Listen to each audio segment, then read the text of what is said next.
Every year, usually during our graduation ceremonies, UBC has the honor of bestowing honorary degrees upon individuals who, in the opinion of the university community, have fit the criteria of excellence and eminence in their chosen field.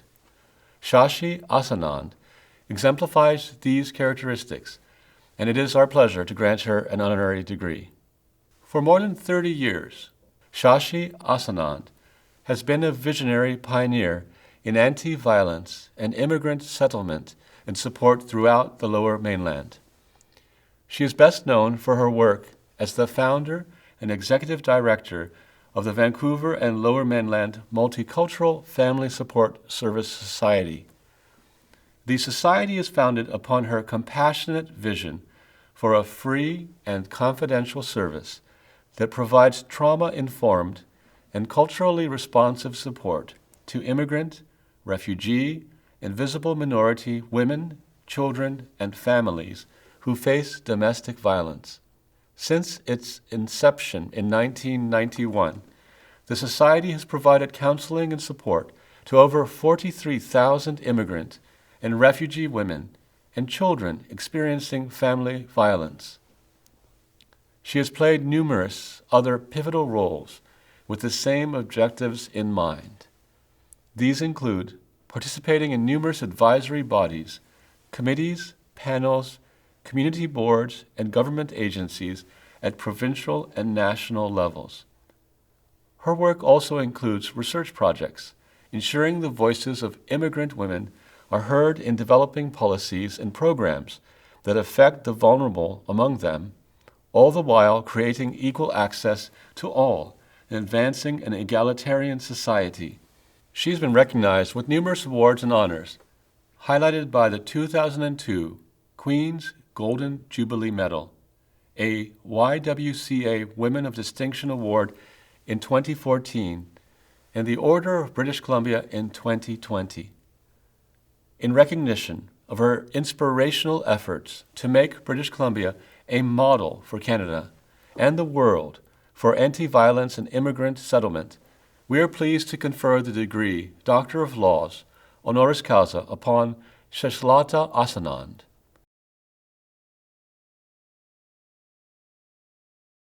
It now gives me great pleasure to ask Dr. Assanand to say a few words.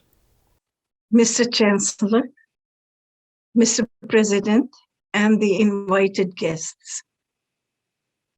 First of all, I would like to take this opportunity to thank the President and his staff for taking this initiative to bring together people who have worked for many, many years with various communities, acknowledging their contributions and adding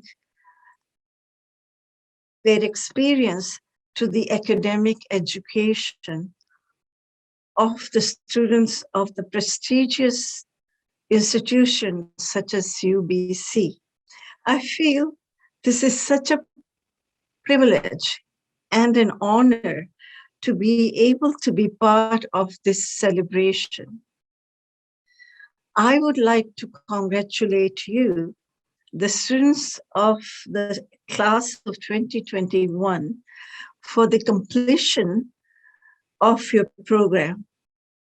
You will now be embarking on your careers.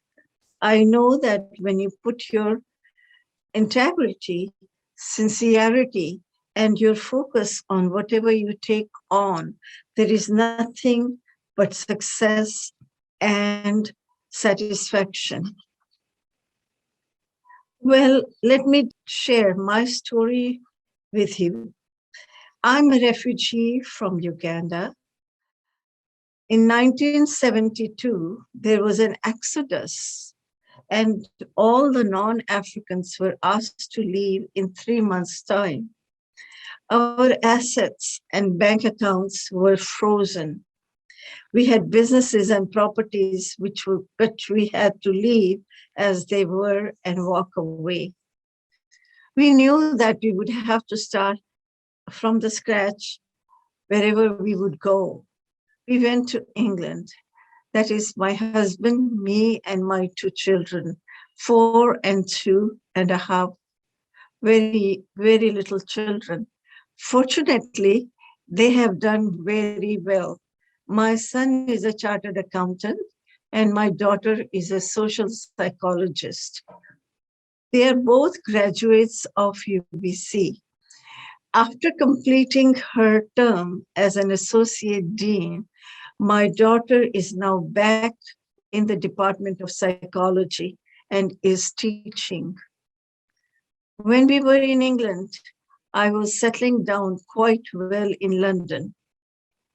Even though our lives had toppled down, with the support of our families, we were getting along.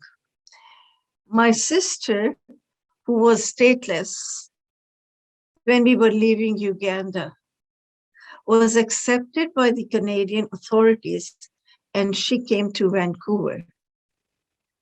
She was a medical doctor when she came.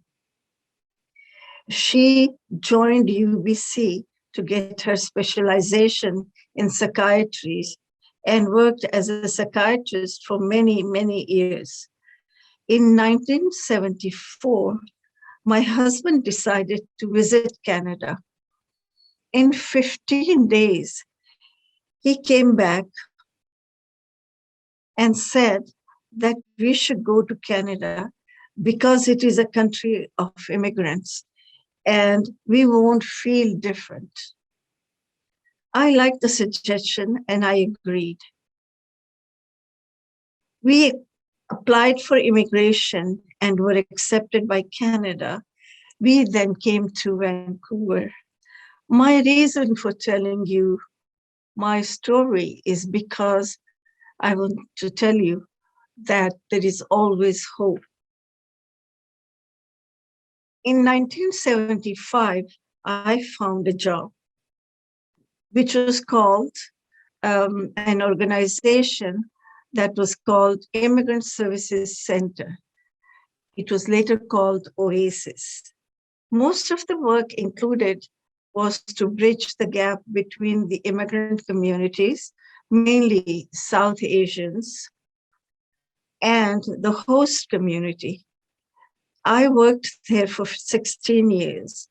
I had not had the opportunity to work in this area where I was able to see the coin from both sides.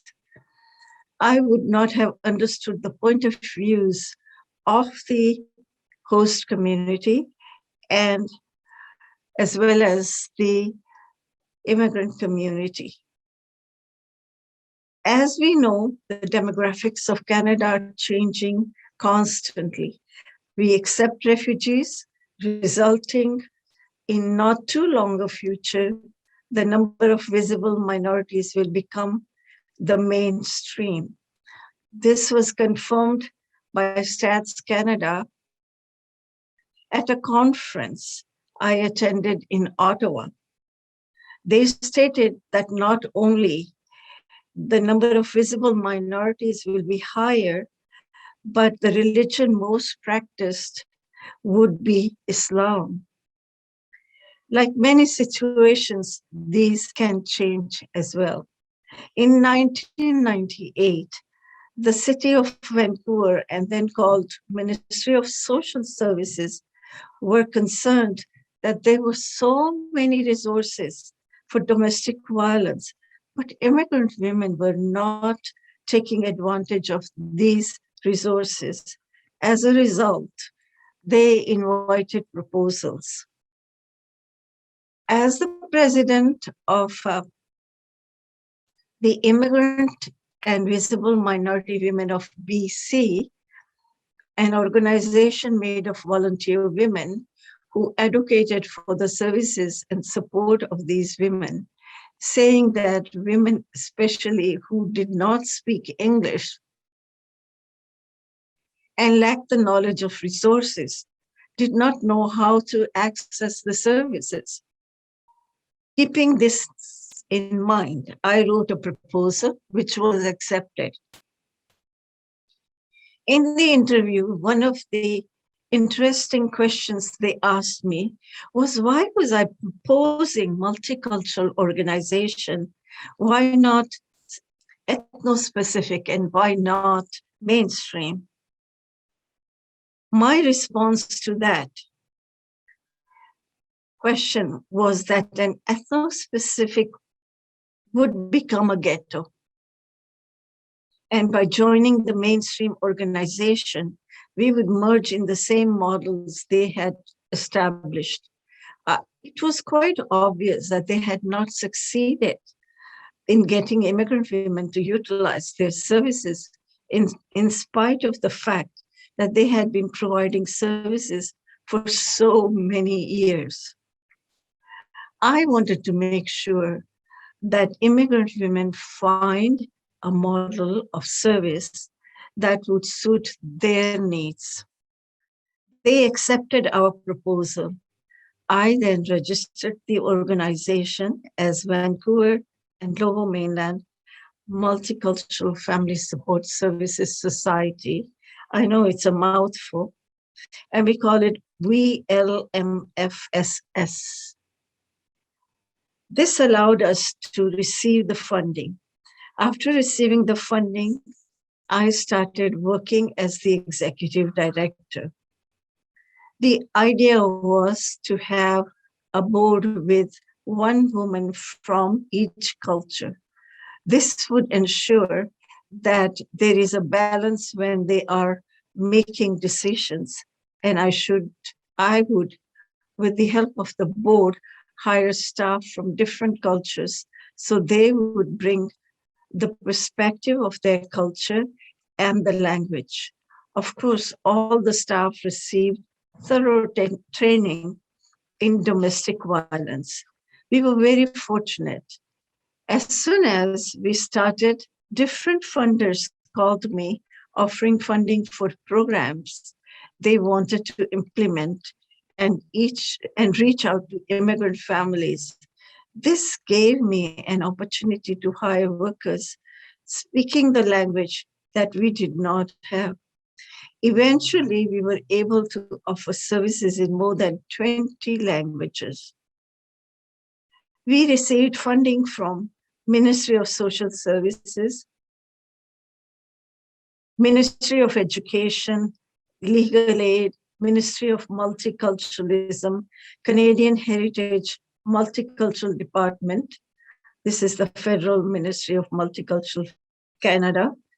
And each time a new funding was announced, we applied for a project.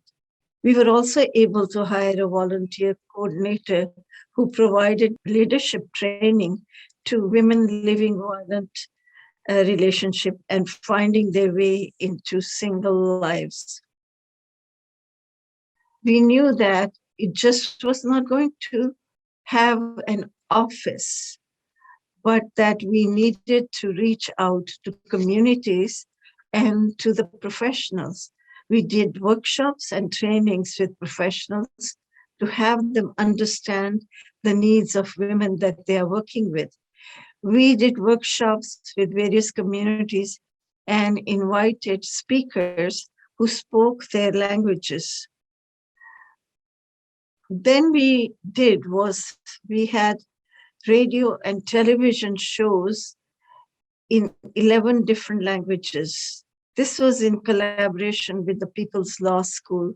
We worked with professionals and invited them to be part of the TV and radio panels to discuss the topics of wife abuse, child abuse, and senior abuse. That was the project that the Federal Multiculturalism wanted us to do.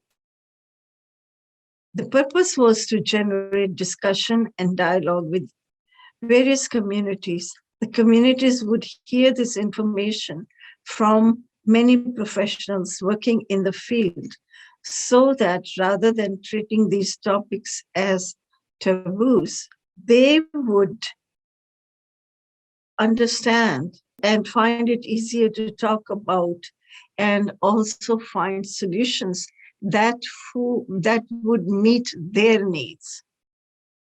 We also included a lot of information about where to go for help. Then we produced DVDs on each of the topic, wife abuse, child abuse, and senior abuse in 3 languages, Chinese, Punjabi, and Spanish. We worked with the Shaw Cable, who were so supportive that each DVD, that is a total of 9 DVDs, each one was shown 49 times so that women who are in violent relationship can see them at a time convenient to them.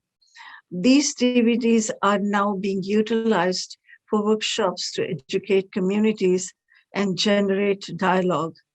We have victim services program and children who witness abuse program as well. We wrote a manual on bicultural parenting and a manual on children who witness abuse. The title of the book or manual we wrote is called Through the Eyes of a Child. Now this is over and above the regular counseling, advocacy, and support that our staff provided to women who came to see them. I could go on and on. There's so much to talk about, but I must stop now. I could visualize the project, write a proposal, and get the funding, but it was the input of the staff that made the project come to life.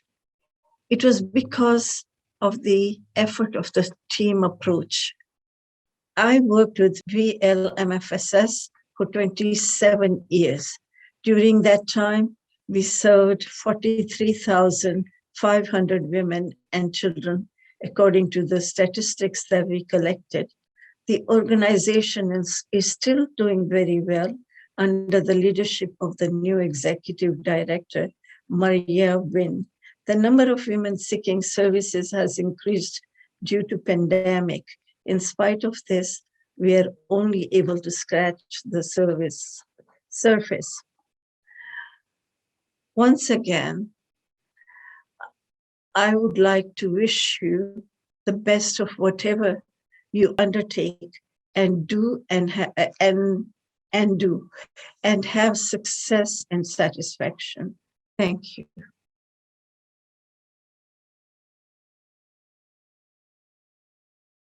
What I want to say to the graduates, because I've been writing, is that, one would think that life is smooth. It isn't. My experience shows that you resolve one problem, there is another, and then there is another.